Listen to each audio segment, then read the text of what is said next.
बिल्लाहि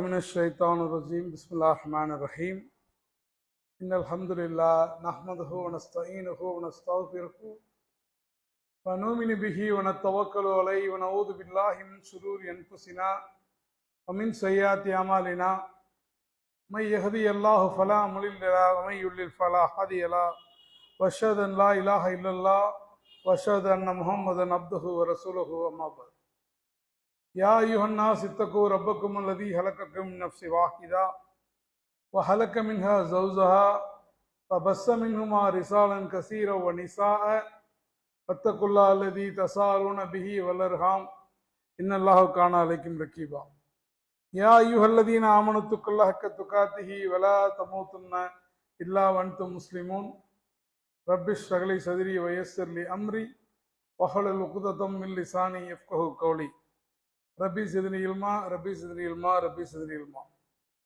நம்ம எல்லாம் படைத்து பரிபாலித்து பாதுகாத்து காத்து கொண்டிருக்கக்கூடிய வார்த்தைகளின் வர்ணைக்குள் சிறைப்படுத்த முடியாத அந்த ஏக இறைவனை துதித்தவனாக அவனுடைய சாந்தியும் சமாதானமும் நமது உயிரினும் மேலான உத்தம தூதர் அகிலத்தின் அருட்கொடை நமது வாழ்வியல் வழிகாட்டி முஹம்மது நபி ஸல்லல்லாஹு அலைஹி வஸல்லம் அன்னவர்கள் மீதும் அன்னாருடைய கண்ணியமிக்க குடும்பத்தினர்கள் சத்திய சஹாபாக்கள் தாபீன்கள் தபோ தாபீன்கள் இமாம்கள் சுஹதாக்கள் மேலும் இந்த வெள்ளிக்கிழமை இறைவன் கடமையாக இருக்கக்கூடிய இந்த ஜும்மாவை நிறைவேற்றுவதற்காக வந்திருக்கக்கூடிய நம் அனைவர்கள் மீதும் அந்த வற்றாத பெருங்கருணையாளனுடைய சாந்தியும் சமாதானமும் என்றும் நின்று பொழியப்படட்டுமாக என்று பிரார்த்தித்தவனாக இந்த ஜும்மாவுடைய உரையை ஆரம்பம் செய்கின்றேன். அன்பார்ந்த சகோதர சகோதரிகளே, தாய்மார்களே, பெரியோர்களே, இன்றைய ஜும்மாவுடைய கருப்பொருள் ஜக்காத்.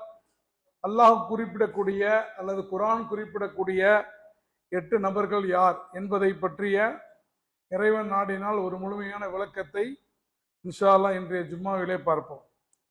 ஏனென்று சொன்னால் இன்று அளவுக்கும் கூட முஸ்லிம்களில் பலர் ஜக்காத்தை பற்றிய ஒரு முழுமையான புரிதல் இல்லாமல் அங்கொன்றும் இங்கொன்றுமாக நாம் நினைப்பவர்களுக்கு சிலரை காசுகளை கொடுத்து விட்டு அதையெல்லாம் ஜக்காத்துடைய கணக்கிலே சேர்த்துக் கொள்கிறோம். அப்ப இஸ்லாத்தை பொறுத்த வரைக்கும் மற்ற சட்டங்களை போல ஜக்காத்தையும் புரிந்து கொண்டு ஜக்காத்துடைய சட்டங்களை உள்வாங்கி கொண்டு நாம் சரியான முறையில் கொடுத்தோம் என்றால் ஒருவேளை அதில் தவறிழைத்திருந்தாலும் அல்லாஹ் நம்மை பாதுகாக்க மன்னிப்பதற்கு போதுமானவன். ஆனால் அதை குறித்து தெரிந்து கொள்ள வேண்டும் என்ற ஆவல் நமக்கு முதலில் இருக்க வேண்டும். அப்ப இஸ்லாத்தை பொறுத்த வரைக்கும் ஜக்காத் என்பது வெறும் ஒரு 5 கடமைகளில் ஒன்று மாத்திரம் அல்ல. தொழுகை, நோன்பு, ஹஜ்ஜை போல அல்லாஹ் ரப்பல் ஆலமீனும் அல்லாஹ்வுடைய தூதரும் ஜக்காத்தை ஒரு முக்கியமான கடமையாக கருதினார்கள். அதனால்தான் இஸ்லாத்தினுடைய முதல் கலீஃபா சையதுனா அபூபக்கர் ரலியல்லாஹு அன்ஹு அவர்கள் கம்பேரிட்டிவா பார்த்தீங்கன்னா ரொம்ப மென்மையானவர்கள். உமரோடு ஒப்பிடும் போது அந்த அபூபக்கர் ரலியல்லாஹு அன்ஹு அவர்களிடத்திலே சொல்லப்படுகிறது, பெருமானார் ஸல்லல்லாஹு அலைஹி வஸல்லம் வஃபாத்தாகி விடுகிறார்கள். மக்கள் எல்லாம் ஒரு ஒன்றுபட்ட இஸ்லாத்திலிருந்து பலர் பிரிந்து போக எத்தனிக்கிறார்கள். பலர் தங்களை நபி என்று பொய் நபியாக அறிவித்துக் கொண்டு குழப்பத்தை ஏற்படுத்தி கொண்டிருக்கிறார்கள். இஸ்லாமிய குடியரசு சிதறொன்று விடுமோ என்று அஞ்சக்கூடிய ஒரு சூழலில் சில மக்கள் சொல்றாங்க, நாங்க தொழுவோம் ஆனா ஜக்காத் கொடுக்க மாட்டோம் என்ற போது உமர் ரலியல்லாஹு தஆலா போன்ற சஹாபாக்கெல்லாம் சொல்றாங்க, இவர்களிடத்துல கொஞ்சம் விட்டு கொடுப்போம், ஃபர்ஸ்ட் தொழுவிட்டவங்க, பின்னாடி ஜக்காத்துடைய விஷயங்கள்லாம் பார்த்துக்கலாம் என்று சொன்னபோது மென்மையே உருவானதாக சொல்லப்படக்கூடிய அபூபக்கர் ரலியல்லாஹு அன்ஹு அவர்கள் சொன்னார்கள், எவன் ஒருவன் பெருமானாருடைய காலத்திலே ஒரு ஒட்டகத்துடைய கயிறு இருக்க அந்த கயிறுக்கு பெருமானம் அளவு ஜக்காத்தை கொடுத்து இப்போது ஜக்காத்தை கொடுக்கவில்லையோ அவனோடு நான் போர் தொடுப்பேன் என்பதாக சொன்னார்கள். அப்ப அந்த அளவுக்கு இஸ்லாத்துல ஜக்காத் என்பது மிக முக்கியமான ஒரு விஷயம். இஸ்லாம் சொல்லக்கூடிய சமூக நீதியை, பொருளாதார சமத்துவத்தை, சமூக ஒற்றுமையை உள்ளடக்கிய ஒரு ஆழமான வழிபாட்டு செயல்தான் இந்த ஜக்காத். ஏன்னா முஸ்லிம்களை பொறுத்த வரைக்கும் செல்வம் என்பது அல்லாஹ் நமக்கு கொடுத்த அமானிதம் என்று நினைக்கிறோம். அல்லாஹ் வலுவானவர்களிடத்துக்கு செல்வத்தை கொடுத்திருக்கிறானா, அந்த செல்வம் இல்லாதவர்களுக்கு நீங்கள் பகிர்ந்தளிக்க வேண்டும் என்ற காரணத்திற்காக. அந்த அடிப்படையில தான் வருடத்தில் ஒரு முறை நம்முடைய சொத்துக்களில் ஒரு குறிப்பிட்ட அளவு நிசாபை அடைந்த பிறகு நாம் ஜக்காத் கொடுப்பதை அல்லாஹ் கடமையாக்குகின்றான். அப்ப ஜக்காத்துடைய அந்த 8 பேர்கள் யார் என்பதை பார்ப்பதற்கு முன்னால் ஜக்காத்துடைய அடிப்படை நோக்கம் என்ன? ஜக்காத் எதற்காக கடமையாக்கப்பட்டது? தொழுகிறோம், தொழுகைக்கு ஒரு நோக்கம் இருக்கிறது, நோன்புக்கு ஒரு நோக்கம் இருக்கிறது, ஹஜ்ஜுக்கு ஒரு நோக்கம் இருக்கிறது அல்லவா? அதே போல ஜக்காத்துக்கும் ஒரு நோக்கம் இருக்கிறது. அது என்னன்னு கேட்டீங்கன்னா, ஜக்காத்துடைய முதன்மையான நோக்கம் சுத்திகரிப்பது. ஜக்காத் என்கிற சொல்லே ஜக்கா என்ற அரபு வார்த்தையிலிருந்து வந்ததுதான்.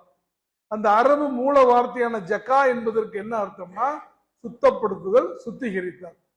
இப்ப சுத்தப்படுத்தல் எதை சுத்தப்படுத்துறது? நம்மிடம் இருக்கக்கூடிய செல்வத்தை சுத்தப்படுத்துதல்.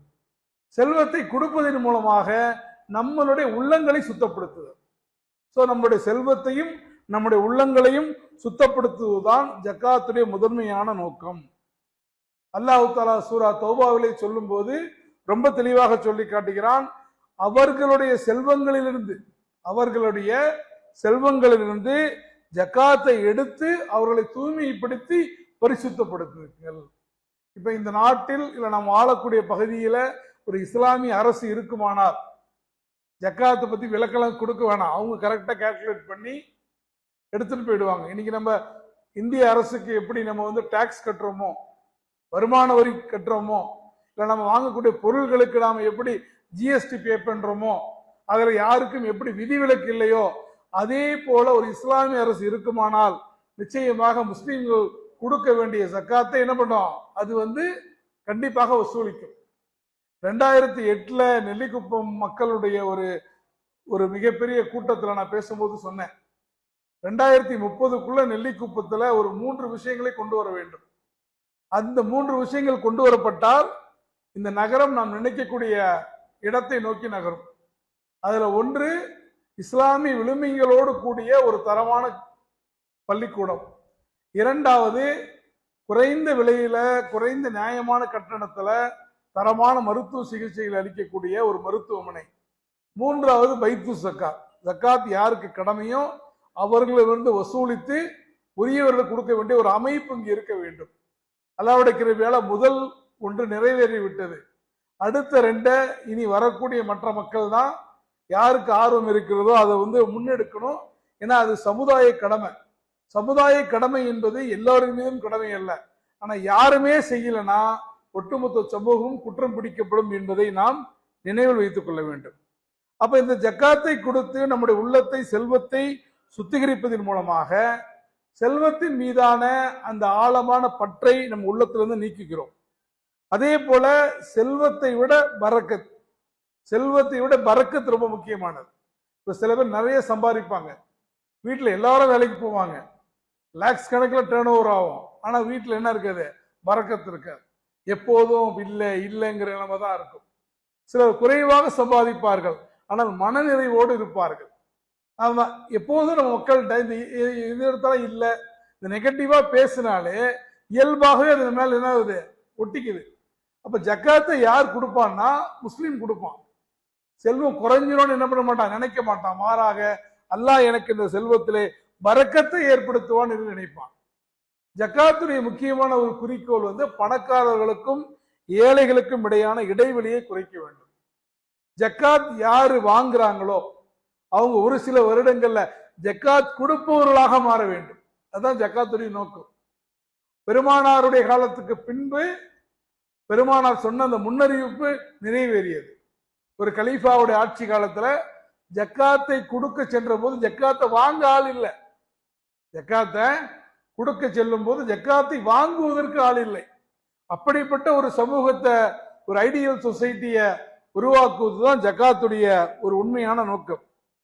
அப்ப ஜக்காத் கொடுப்பதன் மூலமாக, அதுவும் ஒரு கூட்டமைப்பாக கொடுப்பதன் மூலமாக முஸ்லிம்களுக்கு மத்தியிலே ஒரு அழகான சகோதரத்துவமும், இஸ்லாம் சொல்லக்கூடிய அந்த பாண்டுன்னு சொல்றோம், அந்த பந்தம், கொள்கை அடிப்படையிலான பந்தம். நிறைய பேர் சொல்லுவாங்க பிளட் இஸ் திக்கர் தென் வாட்டர், தண்ணீரை விட ரத்தம் அழுத்தமானது. நமக்கு என்ன பிரச்சனையா இருந்தாலும் சரி, சொந்த பந்தம் வந்துட்டா ரத்த பந்தம் வந்துட்டா நல்லது கெட்டது எதா இருந்தாலும் நான் முன்னாடி நிற்பேன். இஸ்லாம் அதை வரவேற்கிறது. ஆனால் அதை விட முக்கியமாக கொள்கை பந்தத்துக்கு முக்கியத்துவம் கொடுக்கிறது. நீ முஸ்லீம்ங்கிற அடிப்படையில, லா இலாஹ இல்லல்லாஹ் கலிமா சொன்னவங்கிற அடிப்படையில நீ செய்யக்கூடிய ஒவ்வொரு செயலுக்கும் பன்மடங்கு கூலி இருக்கிறது. இப்ப ஜக்காத்தை பொறுத்த வரைக்கும் அதனுடைய சட்டங்கள் நமக்கு தெரியும். அதை நம்ம ரொம்ப விரிவாக போக விரும்பல, சுருக்கமா சொல்லிடுறேன். ஜக்காத் என்பது யார் அந்த நிசாப், அந்த 88.5 கிராம் மதிப்பிலான தங்கத்துக்கு நிகரான செல்வம் யாரிடத்தில் ஒரு வருடமாக இருக்கிறதோ, ஒரு வருடம் கடந்து இருக்கிறதோ, அவர்கள் தான் ஜக்காத் கொடுக்க வேண்டும். அவங்க ஒட்டுமொத்த செல்வத்துல அவங்களுக்கு வர வேண்டிய கடன்லாம் சேர்த்து, அவங்க கொடுக்க வேண்டிய கடன்லாம் கழிச்சு மொத்த தொகை அந்த 88.5 கிராம் தாண்டி உங்களிடத்தில் சேமிப்பு இருக்குமானால் அதுல 2.5% நீங்கள் கொடுக்கணும். மீதி 97.5% பற்றி அல்லாஹ் உங்கள்கிட்ட எந்த கேள்வியும் கேட்கல. அதே சமயத்துல உங்களோட சொந்த வீடுகள், நீங்க 4 வீடு வச்சிருக்கலாம், அதுக்கு ஜக்காத் கிடையாது. நீங்க வீடு கட்டி வாடகை கூடுறீங்க, இந்த வாடகை பணம் உங்கள்கிட்ட சேவிங்ஸ்ல ஆட் ஆகி அது ஜக்காத் ஆகமே தவிர அந்த வாடகை பில்டிங்குக்கான எந்த மதிப்பும் ஜக்காத்துக்கு உட்பட்டதில்லை. உங்களுடைய சொந்த பயன்பாட்டுக்கான நிலம், அதற்கு ஜக்காத் தேவையில்லை. அதே சமயத்துல ஒரு நிலம் வாங்குறீங்க, நிலத்தினுடைய பர்பஸே விற்கிறதுக்காக தான் அப்படின்னா அதுக்கு ஜக்காத் கடமையாக இருக்கிறது. பிசினஸ் பண்றீங்க, பிசினஸ்ல நீங்க வைத்திருக்கக்கூடிய ஸ்டாக்ஸ்க்கு ஜக்காத் இருக்கு. ஆனா அந்த மிஷினரிஸ்க்கோ அது உற்பத்தி செய்ய தேவையான அந்த உட்டென்சில்ஸ், அந்த பாத்திரங்களுக்கோ கட்டிடத்துக்கோ ஜக்காத் இல்லை. நீங்க ஒரு ஜாயிண்ட், அதாவது ஒரு 4-5 பேர் சேர்ந்து ஒரு நிறுவனத்தை நடத்துறீங்க அப்படின்னா அந்த நிறுவனமே ஜக்காத்து கொடுத்துட்டா நீங்க கொடுக்க வேண்டிய அவசியம் இல்லை. விவசாயத்தை பொறுத்த வரைக்கும் பல வகைகள் இருக்கு. அது மழை தண்ணீரை மட்டும் டிபெண்ட் பண்ணி இருக்கக்கூடிய விவசாயம்னா 1%, 5%, இல்லைன்னா 10%, இந்த மாதிரி நிறைய கிளாசிபிகேஷன்ஸ் இருக்கு. விலங்குகளா இருந்தா 40 ஆடு இருந்தா ஒரு ஆடு, 30 மாடு இருந்தா ஒரு மாடு, அந்த மாதிரி பல வகையான விஷயங்கள் இருக்கு. குறிப்பா பாத்தீங்கன்னா விவசாய பொருட்களை பொறுத்த வரைக்கும் ஒரு வருஷம் கடந்திருக்க வேண்டும் என்ற அவசியமும் இல்லை. அதை அறுவடை செய்யும் போது அந்த அறுவடையில கொடுக்கணும். அதுதான் விவசாய பொருட்களுக்கும் மற்ற பொருட்களுக்குமான வித்தியாசம். இதுதான் ஜக்காத்தை பற்றிய ஒரு சுருக்கமான விளக்கம். இப்ப நம்ம இன்றைய ஜும்மாவுடைய முக்கிய கருப்பொருள் ஜக்காத்துடைய சட்டங்கள் அல்ல, ஜக்காத் யாருக்கு கொடுக்கப்பட வேண்டும். ஏன்னா ஜக்காத்து கொடுக்கணுங்கிற எண்ணம் உங்கள்கிட்ட வந்துருச்சு அப்படின்னா, அதை முறையா கொடுக்கணுங்கிற எண்ணம் வந்துருச்சு அப்படின்னா அதை பயான் பண்ணி விளக்கி தான் நீங்க தெரிஞ்சுக்கணும்னு அவசியம் இல்லை. நீங்களே எனக்கு ஃபோன் பண்ணி கேட்டுப்பீங்க, இல்லை உலமாக்கள்கிட்ட கேட்டுப்பீங்க, இல்லை இன்னும் தெரிஞ்சவங்கள்ட்ட அறிஞர்கள்ட்ட எனக்கு இந்த மாதிரி இருக்குது, எனக்கு ஜக்காத் கொடுக்கலாமா வேணாமான்னு கேட்பீங்க. ஒரு நாளைக்கு நிறைய கால்ஸ், நிறைய மெசேஜ் நாங்க ரிசீவ் பண்றோம். பட் ஜக்காத் யாருக்கு கொடுக்கணும் அதுல இன்னும் தெளிவில்லாம இருக்கிற காரணத்தினால்தான் இன்னைக்கு அந்த விஷயத்தை நம்முடைய ஜும்மாவுடைய தலைப்பாக எடுத்திருக்கிறோம். அப்ப ஜக்காத் யாருக்கு கொடுக்கப்பட வேண்டும்? அல்லாஹ் ரப்பல் ஆலமீன் சூரத்து தௌபாவுடைய 60வது வசனத்துல ரொம்ப தெளிவாக சொல்கின்றான். ஜக்காத் என்பது ஃபுக்கரா, ஏழைகள், அடுத்து தேவைப்படுவர்கள், மசாக்கின், தேவைப்படுவர்களுக்கு கொடுக்க வேண்டும். அடுத்து யார் அந்த ஜக்காத்தை வசூலிக்கிறார்களோ அவர்களுக்கு கொடுக்கப்பட வேண்டும். மல்லிமில் குழு, யார் இதயங்கள் இணைக்கப்பட வேண்டுமோ அவர்களுக்கு கொடுக்கப்பட வேண்டும். அடிமைகளை விடுவிப்பதற்கு கொடுக்கப்பட வேண்டும். 6வது கடனாளிகளுக்கு கொடுக்கப்பட வேண்டும். 7வது அல்லாஹ்வுடைய பாதையில ஃபீ சபீலில்லாஹ், அதுல யார் போராடுகிறார்களோ அவர்களுக்கு கொடுக்கப்பட வேண்டும். 8வது பயணத்தில் சிக்கியோர். அப்ப 8 விஷயங்களை அல்லாஹ் ரப்பல் ஆலமீன் சொல்லி காட்டுவான். இந்த 8 கேட்டகரிக்கு தான் ஜக்காத் அனுமதி இருக்கு. இது இல்லாம ஒரு கட்டுமான பணிக்கு இல்ல அந்த மாதிரி நம்ம விரும்பக்கூடிய வகைகளுக்கு ஜக்காத் கொடுப்பதற்கு மார்க்கத்தில் அனுமதி இல்லை.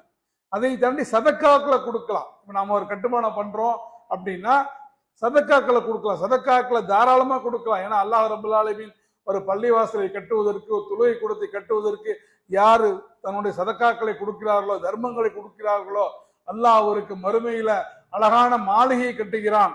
இது இந்த மாதிரி நிறைய ஹதீஸ்கள் இருக்கு. யார் தர்மங்கள் செய்கிறார்களோ, நெருப்பு எப்படி, அதாவது நெருப்பை தண்ணீர் எப்படி அணைத்து விடுகிறதோ அதுபோல ஜக்காத் என்பது, தர்மங்கள் என்பது, சதக்கா என்பது உங்களுடைய பாவங்களை அழிக்கக்கூடியதாக இருக்கிறது.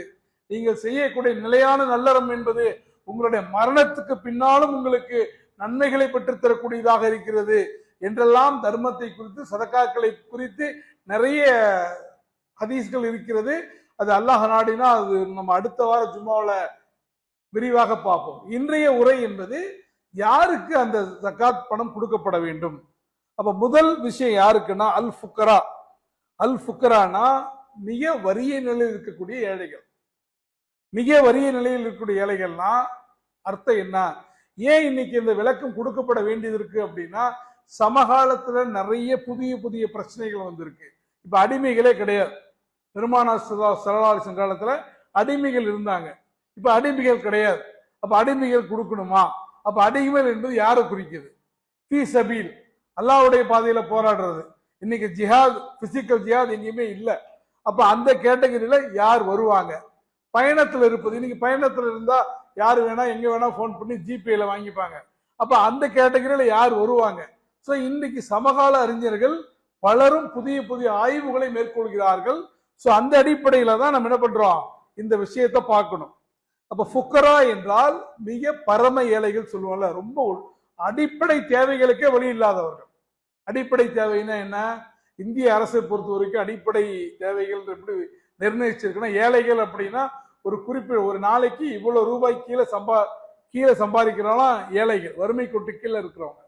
இந்திய அரசுடைய டேட்டா படி பாத்தீங்கன்னா ஒரு 50 ரூபா 60 ரூபாய்க்கு கீழே ஒரு நாளைக்கு கீழே சம்பாதிச்சானா வந்து என்ன அடிப்படை தேவைகள் கூட நிறைவேற்ற முடியாது. உண்மைதானே? ஏன்னா ஒரு 3 வேளை சாப்பிடணும், அவங்க குடும்பத்துக்கு சாப்பாடு கொடுக்கணும் அப்படின்னா அதை கூட நிறைவேற்ற முடியாத அளவுக்கு யார் வறுமையில் இருக்கிறார்களோ அவர்களுக்கு நிச்சயமாக ஜக்காத்தை கொடுக்கலாம்.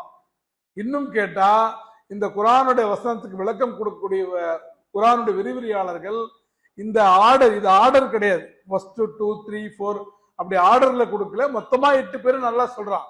இருந்தாலும் இதை ஆர்டராக எடுத்துக்கொள்வதற்கு, அதாவது முதல்ல ஃபுக்கரா, அடுத்து வந்து வேண்டியவர்கள், அடுத்து அந்த கேட்டகரி படியே கொடுக்கலாம். அந்த மாதிரி தான் இந்த சமூக அமைப்பு இருக்கிறது என்பதாக சொல்லி காட்டுறாங்க.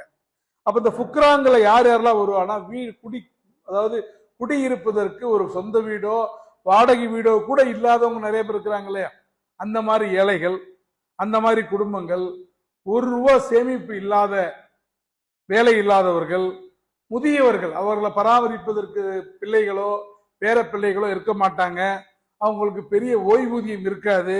ஸோ அந்த மாதிரி முதிய குடிமக்கள், சில மாற்றுத்திறனாளிகள் இருப்பாங்க, அவங்களால வேலை செய்ய முடியாது, வேலை செய்யணும்னு நினைச்சாலும் வேலை செய்யக்கூடிய உடல் அந்த குறைபாடோடு இருப்பாங்க. அப்ப அவங்களுக்கு வேற எந்த சோர்ஸ் ஆஃப் இன்கமும் இருக்காது, அவங்களை பராமரிப்பதற்கு யாரும் இருக்க மாட்டார்கள், அவர்களுக்கு கொடுக்கலாம். இல்லைன்னா சில பேர் நல்லா பணக்காரா இருப்பாங்க, திடீர்னு ஒரு இயற்கை பேரழிவு வரும், ஒரு சுனாமி மாதிரி, ஒரு பெரிய மழை மாதிரி. சென்னையில 2016 ஒரு பெரிய மழை வந்துச்சு, நம்பூர்ல கூட ஓரளவு வந்துச்சு, இருந்தாலும் சென்னையில ரொம்ப அதிகமா வந்துச்சு. அப்ப நல்ல பணக்காரர் இருந்தவங்க ஒரே நாள் என்ன பண்ணிட்டாங்க, நடு ரோட்டுக்கு வந்துட்டாங்க. சுனாமியின் போது உலகெங்கும் பார்த்தோம், நல்ல அரண்மனை மாதிரி மாளிகையில வீடுகள்ல அபார்ட்மெண்ட்ஸ்ல இருந்தவன் ஒரே நாள் என்ன பண்ணிட்டான், நடுத்தருக்கு வந்துட்டான். இப்ப அவனும் ஏழை தான். ஸோ இந்த மாதிரி நபர்களுக்கு அந்த அல் ஃபுக்கரா அப்படிங்கிற கேட்டகரியில நம்ம கொடுக்கலாம். ஏன்னா பெருமானார் ஸல்லல்லாஹு அலைஹி வஸல்லம் சொன்னார்கள், மக்களிடம் சென்று எனக்கு இது தாருங்கள் என்று கேட்பவர் ஏழை அல்ல, ஏழை என்பவர் மக்கள்கிட்ட போய் கேட்கணும்னு அவசியம் இல்லை, ஆனால் அவர் தனக்கு போதுமான அளவு அவருக்கு சாப்பாடு இருக்காது, போதுமான அளவு தன்னுடைய அடிப்படை தேவைகளை பூர்த்தி செய்வதற்கு வருமானம் இருக்காது, வெட்கப்படுவாங்க.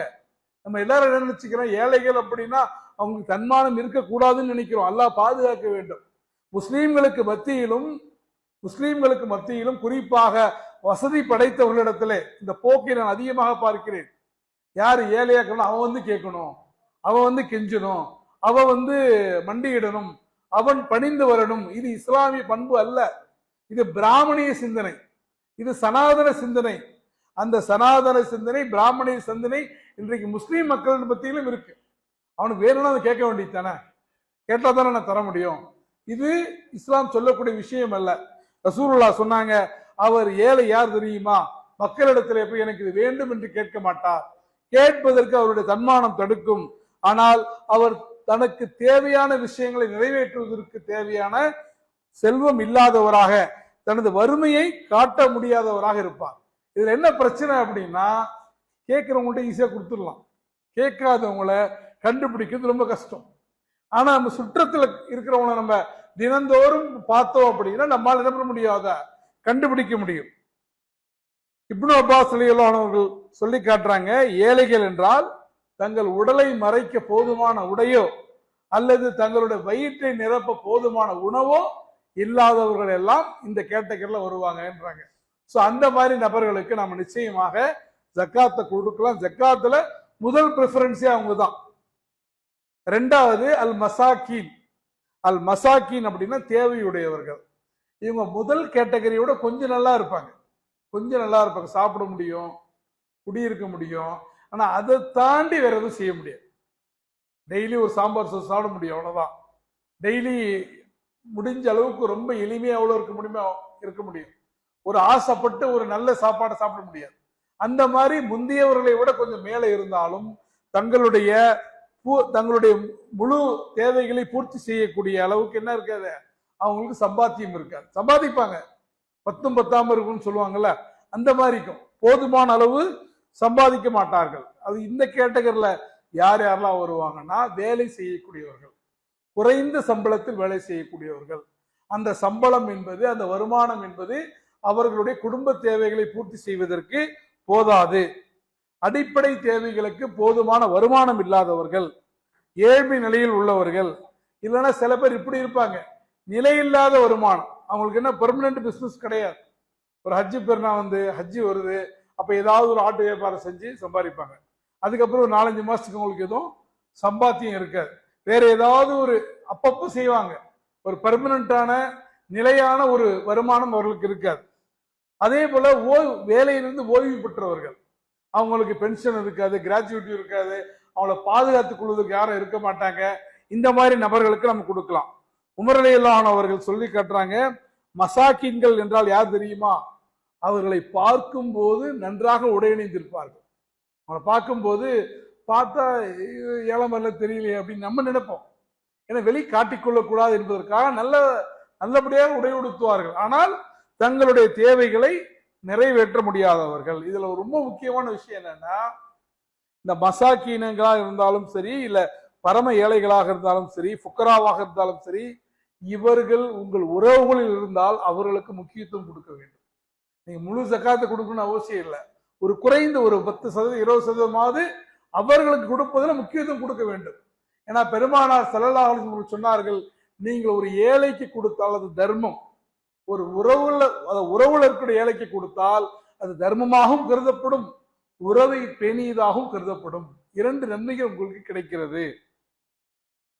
ஆனா நம்மள்ட்ட இருக்கிற பிரச்சனை என்னன்னா, நம்ம யாருக்காவது கொடுக்கணும்னு நினைச்சாலும் அவங்க ஏதாவது தப்பா நினைச்சுப்பாங்களோ அப்படிங்கிற அந்த ஒரு ஐயமும் நம்மள்ட்ட இருக்கு. 3வது விஷயம், ஆமீனுல் ஜக்காத்தை நிர்வகிப்பவர்கள். அதாவது அந்த காலத்துல எப்படின்னு கேட்டீங்கன்னா, ஜக்காத் என்பது தனிப்பட்ட முறையில கொடுக்க மாட்டாங்க. அதுக்கு ஒரு அரசு இருக்கும், இல்ல அதுக்கு ஒரு செட்டப் இருக்கும், அதை நிர்வாகம் செய்வதற்கு ஒரு குழு இருக்கும்.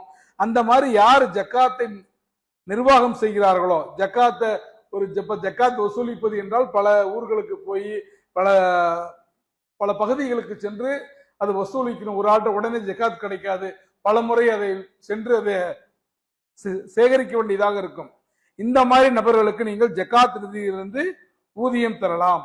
அந்த மாதிரி ஜக்காத் அறக்கட்டளைக்கு யார் ஊழியர்களாக இருக்கிறார்களோ, நிர்வாகிகளாக இருக்கிறார்களோ, ஜக்காத் விநியோகத்தை சில பேர் மேற்பார்வையிடுவாங்க, நிதி மேலாளர்கள், அவர்களுக்கு ஜக்காத்துடைய கணக்கை நிர்வாகம் செய்யக்கூடிய அக்கௌண்டன்ட்ஸ், தணிக்கையாளர்களுக்கு, ஜக்காத்துடைய வசூல் அமைப்புகளை நிர்வகிக்கக்கூடிய ஐடி வல்லுநர்களுக்கு, இவங்களுக்கு என்ன பண்ணலாம், ஜக்காத்தை நம்ம கொடுக்கலாம். ஏன்னா அதுக்கு இப்னு அப்பாஸ் ரலியல்லாஹு தஆலா அவர்கள் இந்த 8 கேட்டகரியில் ஒரு கேட்டகரி யாருன்னா, யார் ஜக்காத்தை முறையாக கணக்கிட்டு வசூலித்து விநியோகிக்கிறார்களோ அவர்களுக்கும் ஜக்காத்தை கொடுக்கலாம் என்பதாக சொல்லி காட்டுறாங்க. 4வது கேட்டகரி முஅல்லஃபத்து குலூப். இஸ்லாத்திற்கு சில பேர் புதுசா வந்திருப்பாங்க, இப்பதான் வந்திருப்பாங்க, வேற மார்க்கத்தில் இருந்திருப்பாங்க.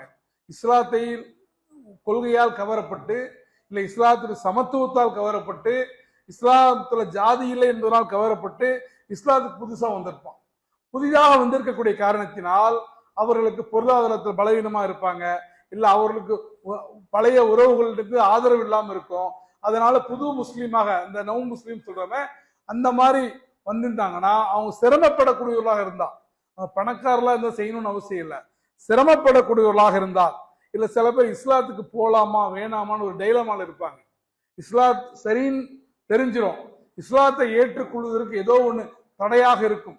அந்த சமயத்தில் அவர்களுக்கு இந்த நிதியை கொடுத்து அவர்களை உள்ளங்களை அரவணைச்சோம் அப்படின்னா இஸ்லாத்துக்கு வரக்கூடிய சூழல் இருக்குமானால் அவர்களுக்கு நம்ம என்ன பண்ணலாம், இந்த கேட்டகரியில இருந்து நம்ம வந்து நிச்சயமாக கொடுக்கலாம்.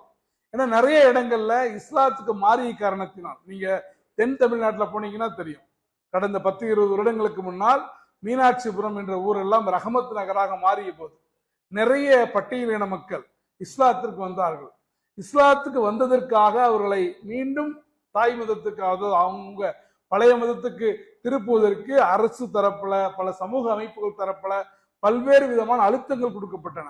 அப்ப அந்த அழுத்தங்கள்லாம் மீறி நிற்கும் போது அவர்களுக்கு முன்னால யார் வேலை கொடுத்தாங்களோ அவங்கள என்ன பண்ணாங்க, வேலையை விட்டு அவங்கள நிப்பாட்டிட்டாங்க. அப்ப அவங்க அனாதரவற்று போனாங்க. அந்த மாதிரி நபர்களுக்கு நம்ம என்ன பண்ணலாம், நிச்சயமாக ஜக்காத்துடைய நிதியிலிருந்து நம்ம வந்து நிதி கொடுக்கலாம். ஏன்னா நபி ஸல்லல்லாஹு அலைஹி வஸல்லம் அவர்களே அவர்களுடைய காலத்துல சில பழங்குடி மக்கள் இஸ்லாத்துக்கு வருவதை ஊக்குவிப்பதற்காக ஜக்காத்தை கொடுத்தார்கள் என்பதை நாம் வரலாற்றில் பார்க்கிறோம். அதே போல 5வது கேட்டகரி அடிமை விடுதலை. நீங்க கேட்கலாம், இந்த காலத்துல அடிமை தான் கிடையாது, அடிமை விடுதலைங்கிற கேட்டகரி இல்லையா? நிச்சயமா இருக்கு. எப்படின்னு கேட்டீங்கன்னா, இன்றைக்கு நிறைய நாடுகள்ல பாக்குறோம், இங்க வளைகுடாக்கு வேலைக்கு போவாங்க, ஆனா அவங்க வேலை விசான்னு நினைச்சிட்டு போவாங்க, ஆனா அவங்கள வந்து கடத்தி வச்சு தவறான வழிகளுக்கு பயன்படுத்தி மனித கடத்தல் சொல்லுவாங்க, ஹியூமன் டிராபிக்னு சொல்லுவாங்க. அந்த மாதிரி என்ன பண்ணுவாங்க, பண்றாங்க. அவர்களை விடுவிக்கணும் அப்படின்னா நீங்க ஒரு பணம் கொடுத்தா தான் என்ன பண்ண முடியும், விடுவிக்க முடியும். அந்த மாதிரி நபர்களை அல்லது சிறையில் அடைக்கப்பட்டவர்கள், இந்த அதாவது நம்ம ஒரு நாட்டில் இருக்கிறோம் அப்படின்னா இஸ்லாத்திற்காக போராடியதற்காக பலர் சிறையில் இருப்பதை நம்ம பார்க்கிறோம். இன்னும் பல பேர் 10 வருஷங்களா 20 வருஷங்களா ஜெயிலில் இருக்கிறாங்க. அந்த மாதிரி சிறையில் அடைக்கப்பட்டவர்கள் விடுதலைக்காக நிதியுதவி தேவைப்படும். அப்ப அந்த மாதிரி மக்களுக்கு நம்ம என்ன பண்ணலாம், இந்த ஜக்காத்துடைய நிதியிலிருந்து தாராளமாக தரலாம். அதே போல வளைகுடாக்கள்ல கூட பாத்தீங்கன்னா சில பேர் வந்து இந்த விசா பீரியட் முடிஞ்சிருப்பாங்க, குற்றச்செயல்கள் பண்ணியிருக்க மாட்டாங்க, விசா பீரியட் முடிஞ்சிருக்கும், வேலைக்கு போயிருப்பாங்க, ஜாப் கிடைச்சிருக்காது, இருந்தா ஏதாவது கல்வி வழியா இருந்ததா சம்பாதிக்கணும்னு நினைச்சிருப்பாங்க, கவர்மெண்ட் பிடிச்சவங்கள உள்ள போட்டுரும், அவங்கள ரிலீஸ் பண்ணணும் அப்படின்னா பெனால்ட்டி கட்டி ஆகணும். அப்ப அந்த பெனால்ட்டிக்கு நீங்க என்ன பண்ணலாம், ஜக்காத்துடைய பணத்தை நீங்கள் வந்து பயன்படுத்தலாம். உமர் ரலியல்லாஹு தஆலா அவர்கள் இஸ்லாத்துல அந்த போர்கள் நடந்த காலத்துல போர் கைதிகளை பிடிக்கிறாங்கல்ல, போர் கைதிகளை விடுதலை செய்வதற்கு ஜக்காத்திலிருந்து நிதியை ஒதுக்கினார்கள் என்பதை நாம் சீராவிலிருந்து நாம் பார்க்கிறோம். அதே போல கடனாளிகள்லாம் யாருன்னு கேட்டீங்கன்னா, உண்மையிலே கஷ்டம், ஏதோ ஒரு படிப்புக்காக கடன் வாங்கியிருப்பாங்க, குடும்பத்தினுடைய வளர்ச்சிக்காக கடன் வாங்கியிருப்பாங்க, குடும்பத்தினுடைய அடிப்படை தேவைகளுக்காக கடன் வாங்கியிருப்பாங்க. ஆனால் ஏதோ ஒரு சூழ்நிலையால கடனை திருப்பி கொடுக்க முடியாத ஒரு சூழல் இருப்பாங்க. அந்த மாதிரி நபர்களுக்கு நம்ம என்ன பண்ணலாம், கடன் கொடுக்கலாம். கல்வி படிக்கணுங்கிறதுக்காக கடன் வாங்கியிருப்பாங்க, அவர்களுக்கு கொடுக்கலாம். இல்ல மருத்துவம் பார்ப்பாங்க, மருத்துவத்துக்கான நிதி இருக்காது, அதுக்காக கடன் வாங்கியிருப்பாங்க, அவங்களுக்கு ஜக்காத் பணத்திலிருந்து நம்ம கொடுக்கலாம். ஆனா அந்த கடன் வந்து சட்டப்பூர்வமானதாக நியாயமான கடனாக ஹலாலான கடனாக இருக்கணும். ஒருத்தர் வந்து இஸ்லாம் அனுமதிக்காத விஷயங்கள், மது போதை இந்த மாதிரி விஷயங்கள் ஒருத்தர் கடன் வாங்கி அது வந்து தேவை இருக்குன்னா அதுக்கு ஜக்காத்திலிருந்து நம்ம என்ன பண்ணக்கூடாது, நிதியை கொடுக்க கூடாது.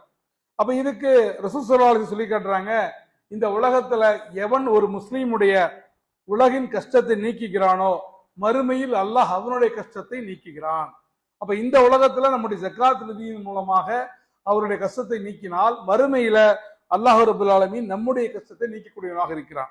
7வது கேட்டகரி ஃபீ சபீலில்லாஹ். ஃபீ சபீலில்லாஹ்னா அல்லாஹ்வுடைய பாதையில போராடக்கூடியவர்கள். இன்றைய காலகட்டத்துல சமகால அறிஞர்கள் என்ன சொல்றாங்கன்னா, இந்த ஃபீ சபீலில்லாஹ்ங்கிற கேட்டகரியில இன்றைய சூழ்நிலை அல்லாஹ்வுடைய மார்க்கத்தை சொல்லக்கூடிய, அல்லாஹ்வுடைய கல்வியை சொல்லக்கூடிய இஸ்லாமிக் ஸ்கூல்ஸ்க்கு நீங்க கொடுக்கலாம், மதரசாக்களுக்கு கொடுக்கலாம், தாவா நிலையங்களுக்கு கொடுக்கலாம், இஸ்லாத்தை பற்றி ஆய்வு செய்யக்கூடிய, இஸ்லாத்தை பற்றி புத்தகங்கள் வெளியிடக்கூடிய அந்த மாதிரி ஊடகங்களுக்கு நீங்க கொடுக்கலாம் என்பதாக இன்றைய நவீன கால அறிஞர்கள் சொல்லி காட்டுறாங்க. 8வது கடைசி கேட்டகரி யாருன்னு கேட்டீங்கன்னா இப்னு சபீல், பயணத்தில் சிக்கியவர்கள். அதாவது பயணத்துல போயிருப்பாங்க, ஏதாவது தொலைஞ்சு போயிருக்கும், அப்ப அந்த ஊர்ல யாருமே தெரியாதவங்களா இருப்பாங்க, ஒருவேளை போன் கூட இல்லாம இருக்கும். அந்த மாதிரி நபர்கள் உண்மையிலே அவங்க ஊர்ல பெரிய பணக்காரலாம் கூட இருப்பாங்க. ஆனா அன்றைய சூழலுக்கு அந்த நேரத்துக்கு அவர்களுக்கு பணம் தேவைப்படுமானால் நம்ம என்ன பண்ணலாம், கொடுத்து உதவலாம். ஸோ இப்படியாக இந்த 8 நபர்களுக்கு 8 கேட்டகரிக்கு தான் நம்ம ஜக்காத்தை கொடுக்க வேண்டுமே தவிர இது அல்லாத மற்ற கேட்டகரிகளுக்கு ஜக்காத்தை கொடுக்க கூடாது, சதக்காக்களை கொடுக்கலாம். ஜக்காத்தை கொடுக்கும் போது இன்றைக்கு ஒரு ஜக்காத் சிஸ்டம் நம்ம ஊர்ல இல்ல, ஒரு பைத்து ஜக்காத் இல்ல, இங்க ஒரு இஸ்லாமிய அரசு இல்ல. அப்ப நீங்க என்ன பண்ணலாம், நீங்க நேரடியாக வழங்குவீர்கள் என்றால் ஏழைக்கு நேரடியாக கொடுப்பது சிறந்தது. அதிலும் அவர் உறவினர்களாக இருந்தால் அது ரொம்ப நல்லது. உறவினர்கள்னா நம்மளுடைய டிபெண்டா இருக்கக்கூடாது, வாப்பா அம்மாக்கெல்லாம் கொடுக்க கூடாது, ஏன்னா அவங்கள பராமரிக்க வேண்டியது நம்முடைய கடமை. அது அல்லாத உறவுகளுக்கு நம்ம என்ன பண்ணலாம், கொடுக்கலாம். அதே போல ஜக்காத்தை கொடுக்கும் போது சரியான முறையில கணக்கு பார்த்து கொடுக்க வேண்டும். முதல்ல குடும்பத்துக்கு முக்கியத்துவம், 2வது உறவுகளுக்கு, 3வது உள்ளூரில் இருக்கக்கூடிய ஏழைகள், இந்த மாதிரி கல்வி நிறுவனங்கள், இந்த மாதிரி ஃபீஸ் எபில் அல்லாவுடைய பாதையில் இருக்கிறவங்க, கடன்பட்டவர்கள். அடுத்த கேட்டகரியில தான் உள்ளூரை தாண்டியவர்களுக்கு இது ஒரு வரிசை கிரமம், அந்த அடிப்படையில் கொடுக்கணும். அதே சமயத்தில் ஜக்காத்தை கொடுக்கும் போது முடிந்த வரைக்கும் பகிரங்கப்படுத்தாமல், வாங்குபவர்களை கேவலப்படுத்தாமல், வாங்குபவர்களுடைய தன்மானம் பாதிக்கப்படாமல் நாம் என்ன பண்ணணும், ரகசியமாக வழங்க வேண்டும். அந்த நீயத்து, ஜக்காத்துங்கிற நீயத்தோடு நம்ம கொடுக்கணும்.